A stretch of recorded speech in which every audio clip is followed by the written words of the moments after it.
You were pretty explicit when I interviewed you earlier this year that progressives should vote against Trump, and if you were in a swing state, you would have voted for Clinton as the lesser of two evils. A lot of progressives didn't agree with you. A lot of young millennials, they voted for third-party candidates like Gary Johnson and Jill Stein, or they stayed at home and didn't turn out, saying Trump, Clinton, what's the difference? They're all the same.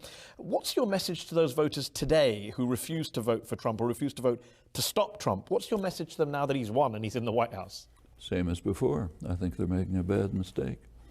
First of all, there are two issues. One is a kind of a moral issue.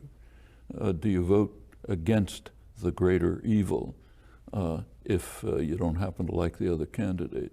The answer to that is yes, if you have any moral understanding. You want to keep the greater evil out. Second is a factual question.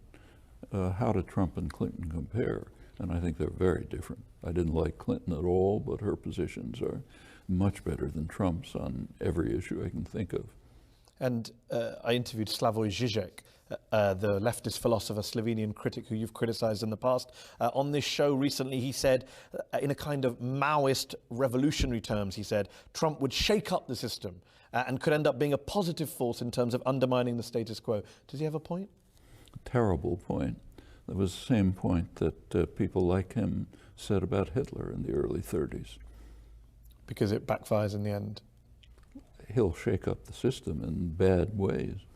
What it means is now the left, instead of, if Clinton had won, she had some progressive programs. The left could have been organized to keeping her feet to the fire and pushing them through.